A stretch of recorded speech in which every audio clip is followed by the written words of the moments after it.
Hi, welcome back to my YouTube channel prime view. இந்த வீடியோவில் நம்ம பார்க்க போகிறது ஏழையாக நாம் எப்படி அடுத்தவங்களுக்கு காமிச்சிக்கணும், அது ஏன் முக்கியம் அப்படிங்கிறத பற்றி இந்த வீடியோவில் பார்க்க போகிறோம். நம்ம எல்லாருமே ஒரு பணம் ஏர்ன் பண்ண ஆரம்பித்ததுக்கப்புறம் என்ன பண்ணுவோம்னு பார்த்தீங்கன்னா, நம்மளோட லைஃப் ஸ்டைல் எப்போ உயருதோ அதற்கு தகுந்த மாதிரி நம்மளோட எக்ஸ்பென்ஸையும் நம்ம அதிகப்படுத்திக்கிட்டு போவோம். அப்படிப்பட்ட தப்பாக நம்ம செய்யாமல் தொடர்ந்து நம்ம எந்த அளவு லைஃப் ஸ்டைலில் ஆரம்பித்தோமோ அந்த அளவு லைஃப் ஸ்டைலை வச்சு கண்டினியூ பண்ணுறப்போ நம்ம பெரிய அளவோட பணம் சேர்க்க முடியும்.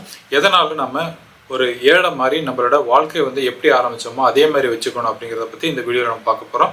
இந்த வீடியோ பார்த்து முடிகிறப்ப உங்களுக்கே ஒரு கான்ஃபிடென்ட் வரும். ஏன் நம்ம அப்படி மற்றவங்களுக்காக ஒரு பணக்கார மாதிரியான அந்த தோற்றத்தை காட்டாமல் நம்மளை ஒரு ஆவரேஜ் லைஃப்பாக நம்ம எப்படி வாழ்ந்துட்டு இருக்கோமோ அப்படி வாழறதுல தப்பு இல்லை அப்படிங்கிறத நீங்கள் புரிஞ்சுக்குவீங்க. இந்த வீடியோ ரொம்ப இன்ட்ரெஸ்டான வீடியோவாக இருக்கும் போது இந்த வீடியோவை ஃபுல்லாக பார்த்து தெரிஞ்சுக்கங்க.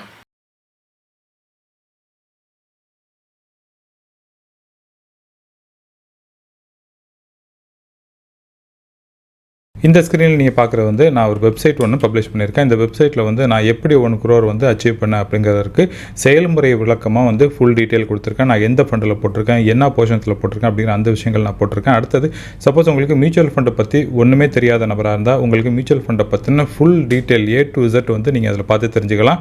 அது மாத்திரம் இல்லாமல் நீங்கள் என்கிட்ட 1-to-1 மீட்டிங் வைக்கிறதா இருந்தாலும் நீங்கள் 1-to-1 மீட்டிங் நீங்கள் புக் பண்ணிவிட்டு என்கிட்ட நீங்கள் டைரெக்டாக காண்டாக்ட் பண்ணி உங்களோட சந்தேகங்களை நீங்கள் தீர்த்துக்க முடியும். இந்த ஸ்க்ரீனில் நீங்கள் பார்க்குறது ஒரு கோட்டை தான் உங்களுக்கு எடுத்து கொடுத்துருக்கேன். திங்க் ரிச் லுக் புவர் அப்படிங்கிறது, அதாவது நீங்கள் உங்களோட திங்கிங் பெரிய அளவில் நீங்கள் திங்க் பண்ணுங்கள். பட் அதே நேரத்தில் நீங்கள் பார்க்குறது உங்களை யார் பார்க்குறாங்களோ கொஞ்சம் ஒரு நடுத்தரமான மக்களாக இருங்க, அல்லது ஒரு ஏழை இருக்கிற மாதிரி நம்ம காமிச்சிக்கணும் அப்படிங்கிறத பற்றி தான் சொல்கிறாங்க. ஏன் என்னங்கிறத இன்னும் டீட்டெயிலாக நம்ம பார்க்கலாம். எப்போ நமக்கு ஒரு ஜாப் கிடைக்குதோ, ஜாப் வந்ததுக்கப்புறம் தொடர்ந்து நம்ம அதில் வேலை பார்ப்போம். நம்மளோட வேலையை பொறுத்து நமக்கு ஒரு ப்ரொமோஷன் கிடைக்கலாம். ஒன்ஸ் நம்ம ப்ரொமோஷன் கிடைச்சதுக்கப்புறம் நமக்கு இன்கம் அதிகமாகும். அந்த இன்கம் அதிகமானதுக்கப்புறம் நம்ம என்ன பண்ணணும்னு பார்த்தீங்கன்னா, நம்ம லைஃப்பை அடுத்த லெவலுக்கு கொண்டு போகிறதுக்கு ஆசைப்படுவோம்.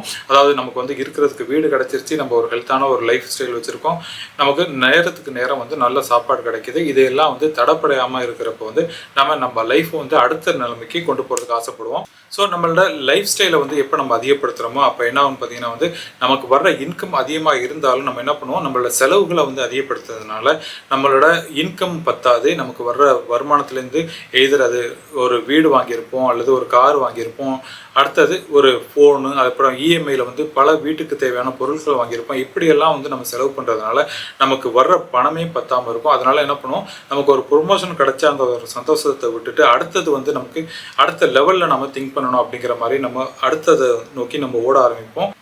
ஏன் அப்படி ஆகுதுன்னு பார்த்தீங்கன்னா உங்களுக்கு எப்போ ப்ரொமோஷன் ஆகுதோ அதுக்கப்புறம் பீப்புள் என்ன பண்ணுவாங்கன்னு பார்த்தீங்கன்னா, நல்ல கார் வாங்கணும்னு நினைப்பாங்க. அந்த காரு கூட ஒரு ஆவரேஜான கார் வாங்க மாட்டாங்க. அவங்க ஒரு 25-30 lakhs உள்ள மதிப்புள்ள ஒரு காரை வாங்கணும்னு ஆசைப்படுவாங்க. இது மிடில் கிளாஸை பொறுத்த வரைக்கும்.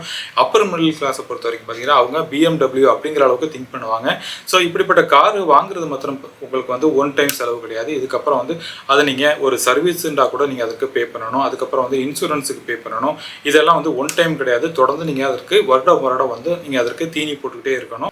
இதெல்லாம் அடிஷ்னல் எக்ஸ்பென்ஸாக தான் உங்களுக்கு போகும்.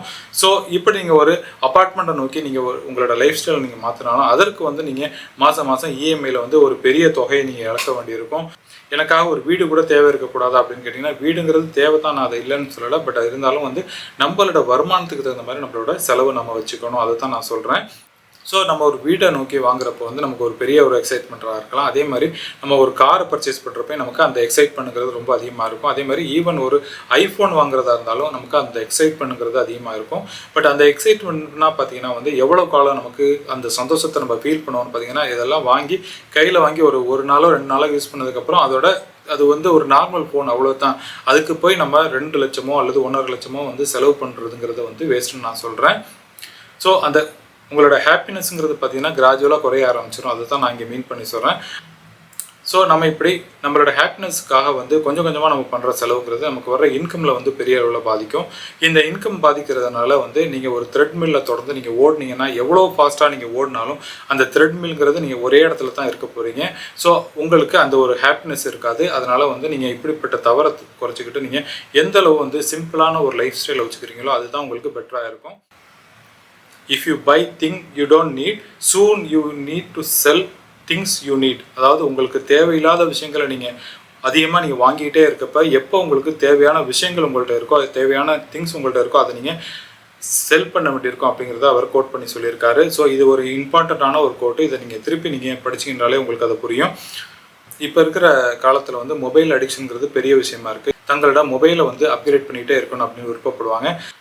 மற்றவங்களுக்காக நீங்கள் என் கையிலேயும் ஐஃபோன் இருக்குது, நானும் ஐஃபோன் வச்சுருக்கேங்கிறத காட்டுறதுக்காக வந்து இப்போ ஐஃபோனுங்கிறது பார்த்தீங்கன்னா ஒரு பெரிய ஸ்டேட்டஸாக போயிடுச்சு. என்ன தான் ஒரு 30,000 சேலரி வாங்குறதா இருந்தாலும் கூட அவர் கையிலையும் பார்த்தீங்கன்னா ஐஃபோன் இருக்கும். ஏன்னா இஎம்ஐங்கிறது வந்து எளிதாக கிடைக்கிறதுனால எல்லாரும் இப்போ அதை வாங்கி யூஸ் பண்ண ஆரம்பிக்கிறாங்க. நீங்கள் ஒரு ஐஃபோனில் இருக்கிற விஷயங்களை ஒரு நார்மல் ஃபோனில் கூட நீங்கள் அது தெரிஞ்சுக்க முடியும். ஐஃபோன் வாங்கி தான் நம்மளோட ஸ்டேட்டஸை வந்து காட்டணும் அப்படிங்கிற அவசியம் கிடையாது. ஏன்னா உங்களோட சேலரியே வந்து 30,000 தான் இருக்குது. உங்கள் கையில் பார்த்தீங்கன்னா 1,00,000 ரூபா வந்து அந்த ஃபோனை நீங்கள் வச்சுருப்பீங்க. அதுக்கு உங்கள் பணத்தை வந்து நீங்கள் சேலரி வாங்குறப்ப அதில் வந்து ஒரு 20 to 30% மேலே நீங்கள் செலவு பண்ண வேண்டியிருக்கும். ஸோ இதெல்லாம் தவிர்த்துக்கிட்டு அந்த பணத்தை வந்து நீங்கள் ஒரு இன்வெஸ்ட்மெண்ட் பண்ணிங்கனாலே வந்து உங்களுக்கு பெரிய அளவில் ரிட்டர்ன் கிடைக்கும். அது மாத்திரம் இல்லாமல் ஈவன் நீங்கள் வந்து ஒரு ஆர்டி போட்டால் கூட அந்த ஆர்டிலேருந்து உங்களுக்கு ஒரு பெட்டரான ரிட்டர்ன் கிடைக்கும்.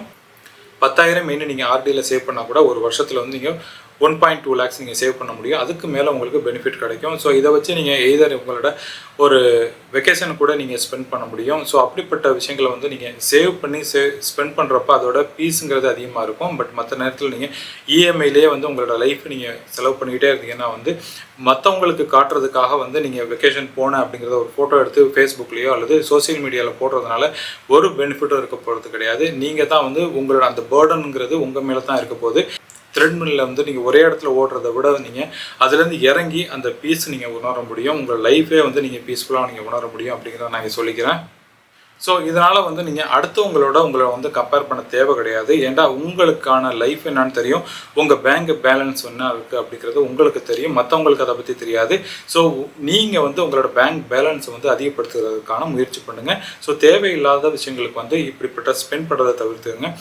நான் உங்களுக்கு ஒரு உதாரணமாக சொல்கிறேன். நான் வந்து ஃபஸ்ட்டு வந்து 2014 வந்து iPhone 6 வச்சுருந்தேன். அந்த iPhone 6 பொறுத்த வரைக்கும் வந்து அதிலே கிட்டத்தட்ட வந்து 1.25 lakhs வந்து நான் செலவு பண்ணியிருந்தேன். அது வந்து கிட்டத்தட்ட ஒரு 6 வருஷம் வந்து தொடர்ந்து நான் அதை யூஸ் பண்ணேன். அதற்கு அடுத்தது Note 20 அப்படிங்கிறத வாங்கினேன். அதுலேயும் பார்த்தீங்கன்னா அது வந்து ஒரு 5 வருடங்கள் வந்து நான் ஸ்பெண்ட் பண்ணேன். எனக்கு தெரிஞ்சுக்க வேண்டிய ஒரே விஷயம் என்னென்னு பார்த்தீங்கன்னா, எதற்காக நம்ம இப்படி ஹை அண்ட் ஃபோன் வாங்கணும் அப்படிங்கிற ஒரு நமக்கு தேவையில்லை அப்படிங்கிற மாதிரி ஒரு ஃபீலிங் இருந்துச்சு. ரீசெண்ட் டயத்தில் பார்த்தீங்கன்னா என்னோடய ஃபோன் வந்து ஒரு நார்மலான ஒரு ஆவரேஜான ஒரு ஃபோன் தான் இப்போ நான் வாங்கியிருக்கேன். எனக்கு இருந்த ஒரு டவுட் என்னென்னு பார்த்தீங்கன்னா, ஹை அண்ட் ஃபோனில் தான் வந்து எல்லா ஆப் நம்ம யூஸ் பண்ண முடியுமா, அதாவது பேங்கிங் ஆப்லேருந்து மற்ற ஆப்னால் பார்த்தீங்கன்னா லேக் ஆகும் அப்படின்னு நான் ஃபீல் பண்ணியிருந்தேன். பட் எனக்கு வந்து நான் ஒரு ஃபோனை வாங்கி இப்போ A55 அப்படிங்கிற ஒரு ஃபோன் வாங்கியிருக்கேன். வெறும் அது காஸ்ட்டை பொறுத்த வரைக்கும் பார்த்தீங்கன்னா வந்து லெஸ் தென் 30,000 கீழே தான் இருக்குது. பட் இருந்தாலும் என்னாட்டி எல்லா ஆப்பையும் நான் யூஸ் பண்ண முடியுது. நான் டே டு டே லைஃப்பில் வந்து என்ன நான் யூஸ் பண்ணிகிட்டு இருந்தேனோ எல்லாத்தையும் நான் யூஸ் பண்ணுறேன். பெரிய அளவில் எந்த ஒரு டிஃப்ரென்ஸும் எனக்கு ஃபீல் பண்ண முடியல. ஈவன் வந்து என்னோட ஒரு பெரிய அளவில் நான் கார்பரேஷன் நான் சேவ் பண்ணியிருந்தாலும் பேலன்ஸ் இருக்க தொகையை வந்து எனக்கு இன்னும் தேவை ஏதாச்சும் இருந்துச்சுன்னா நான் அதை பெனிஃபிட் பண்ணிக்க முடியும். ஸோ இதை நீங்கள் யோசனை பண்ணி பாருங்கள். ஃபஸ்ட்டு ஃபோனை நான் மாற்றினது வந்து 6 வருஷத்துக்கு அப்புறம், செகண்ட் ஃபோன் மாற்றினது வந்து 5 வருடங்களுக்கு அடுத்ததாக வந்து இப்போ நான் மாற்றிருக்கேன். நீங்கள் எத்தனை வருடத்துக்கு ஒரு தடவை நீங்கள் ஃபோனை மாற்றுறீங்க அப்படிங்கிறத நீங்கள் சொல்லுங்கள், நானும் தெரிஞ்சுக்கிறேன். ஸோ இப்படிப்பட்ட விஷயங்கள் வந்து நம்ம எந்த அளவு நம்ம குறைச்சிக்கிறோமோ அது வந்து நமக்கு பெட்டராக இருக்கும். அடுத்தது ஹெல்த் இன்சூரன்ஸ். அது வந்து எந்த அளவு ஒரு முக்கியம்னு கேட்டிங்கன்னா வந்து எல்லா பணக்காரங்களுக்கும் வந்து ஹெல்த் இன்சூரன்ஸ் எந்த அளவு முக்கியங்கிறது தெரியும். அவங்க எல்லாம் வந்து ஹெல்த் இன்சூரன்ஸ் இல்லாமல் யாரும் இருக்க மாட்டாங்க. அதே நேரத்தில் ஒரு நம்மள மாதிரி ஒரு மிடில் கிளாஸ் மக்களுக்கு பார்த்திங்கன்னா ஹெல்த் இன்சூரன்ஸ் வந்து பெரிய அளவில் யாரும் எடுக்கிறது கிடையாது. ஏன்னா அதோட தேவை இல்லாததுனால வந்து யாரும் எடுக்க வேணாம் அப்படின்னு ஃபீல் பண்ணிகிட்டு இருக்காங்க. பட் நம்மள மாதிரி இருக்கிற மிடில் கிளாஸுக்கு வந்து யாருக்காச்சும் வந்து உடல்நலம் குறைவாக போய் ஒரு ஹாஸ்பிட்டலைஸ் ஆகிறப்போ வந்து நம்ம கையில் இருக்கிற பணம் வந்து எந்த அளவு போகும் அப்படிங்கிறதுக்கு ஒரு கணிப்பு யாராட்டையும் செய்ய முடியாது. நாமளே வந்து நம்ம கையில் இருக்க மொத்த சேமிப்பே வந்து கரைக்கிறதுக்கு வாய்ப்பு இருக்குது. அதனால் வந்து ஸோ அவசியம் நீங்கள் ஹெல்த் இன்சூரன்ஸ் எடுத்துக்கோங்க. உங்கள் லைஃப்பில் உங்களுக்கு மாத்திரம் இல்லாமல் உங்கள் ஃபேமிலிக்கும் வந்து ஹெல்த் இன்சூரன்ஸ் எடுத்துக்கோங்க. ஸோ ஃபேமிலி ஃப்ளாட் பாலிசி எடுத்து உங்கள் ஃபேமிலியை வந்து காக்கிறதன் மூலம் உங்கள் பேங்க் பேலன்ஸையும் நீங்கள் பெருக்கிக்க முடியும். அது மாத்திரம் இல்லாமல் உங்கள் லைஃப்பையும் நீங்கள் சேவ் பண்ணியிருக்கிறீங்க அப்படிங்கிறத நீங்கள் புரிஞ்சுக்கோங்க. ஃபைனலாக லாங் டேர்ம் விஷன் வச்சுக்கோங்க. லாங் டேர்ம்னா என்னன்னு சொல்கிறேன்னு பார்த்தீங்கன்னா வந்து ஓகே, சிலரும் வந்து இப்போ வந்து ஒரு 50 வயசுலேயே ரிட்டையர் ஆகணும்னு ஆசைப்படுறாங்க. சில பேர் 45 இயர்ஸ்லேயே வந்து ரிட்டையர் ஆகணும்னு ஆசைப்படுவாங்க. நீங்கள் பணத்தை நீங்கள் சேர்க்காகட்டி எப்படி நீங்கள் 45 இயர்ஸில் வந்து நீங்கள் ரிட்டையர் ஆகுங்க? ஸோ பணத்தை வந்து ஃபர்ஸ்ட் நாள் நீங்கள் ஜாபில் சேர்ந்ததுக்கப்புறமே வந்து இம்மிடியேட்டாக வந்து உங்களோட சேவிங்கை நீங்கள் அதிகப்படுத்துங்க. சேவிங்கை வந்து தொடர்ந்து செஞ்சுக்கிட்டே வாங்க. அது ஈக்விட்டியாக இருந்தாலும் சரி, அல்லது எய்தர் டைரக்ட் ஈக்விட்டியோ அல்லது மியூச்சுவல் ஃபண்டோ, இப்படிப்பட்ட விஷயங்களை நீங்கள் முதலீடு பண்ணுறது மூலம் லாங் டேர்மில் வந்து உங்களோட வெல்த்தை நீங்கள் கிரியேட் பண்ண முடியும். ஸோ லாங் டேர்மில் வெல்த்தை கிரியேட் பண்ணுறதுக்கு இப்படிப்பட்ட லாங் விஷன் இருந்தால் தான் நீங்கள் முதலீடு பண்ண முடியும். ஸோ இப்படிப்பட்ட முதலீடுகளை வந்து நீங்கள் சின்ன வயசுலேயே நீங்கள் செய்கிறதன் மூலம் சீக்கிரமாக நீங்கள் ரிட்டையர் ஆக முடியும். ஸோ அதற்கு என்ன பண்ணணும்னு பார்த்தீங்கன்னா, நீங்கள் எப்போ வந்து நீங்கள் போராக நீங்கள் இருக்கிற மாதிரி நீங்கள் ஃபீல் பண்ணுறீங்களோ, ஸோ நீங்கள் போராக இருக்கிற மாதிரி காமிச்சாலும் உங்களோட சேமிப்பை நீங்கள் அதிகப்படுத்தி உங்களோட பேங்க் பேலன்ஸை நீங்கள் அதிகப்படுத்துறது மூலம் உங்களோட விஷனை நீங்கள் அடைய முடியும் அப்படிங்கிறத நான் இங்கே தெரிவிச்சுக்கிறேன். ஸோ அதற்கு நம்ம சில தியாகங்களை செய்யணும். அந்த தியாகங்களை செஞ்சால் தான் வந்து நம்மளாட்டி ரிச் பர்சன் ஆக முடியும். ஸோ ரிச் பர்சன் ஆகிறதுக்கு நம்ம போராக இருக்க வேண்டியது அவசியங்கிறத நீங்கள் புரிஞ்சுக்கோங்க. அதை தான் வந்து இந்த டீட்டெயிலான ஒரு வீடியோவில் நான் உங்களுக்கு சொல்லியிருக்கேன். ஸோ நான் வந்து போராக இருக்க மாதிரி நான் காமிச்சிட்டு இருக்கேன். நீங்கள் ரெடியாக இருக்கீங்களா? நீங்கள் போராக இருக்க மாதிரி காமிக்கிறதுக்கு நீங்கள் ரெடியாக இருக்கீங்களா அப்படிங்கிறத நீங்கள் கமெண்ட் பண்ணுங்கள். ஐ ஹோப் இந்த இன்ஃபர்மேஷன் உங்களுக்கு பிடிச்சிருக்குன்னு நான் நம்புகிறேன். இந்த வீடியோ பிடிச்சிருந்துச்சுன்னா லைக் பண்ணுங்கள், உங்கள் ஃபேமிலி ஃப்ரெண்ட்ஸோட ஷேர் பண்ணுங்கள்.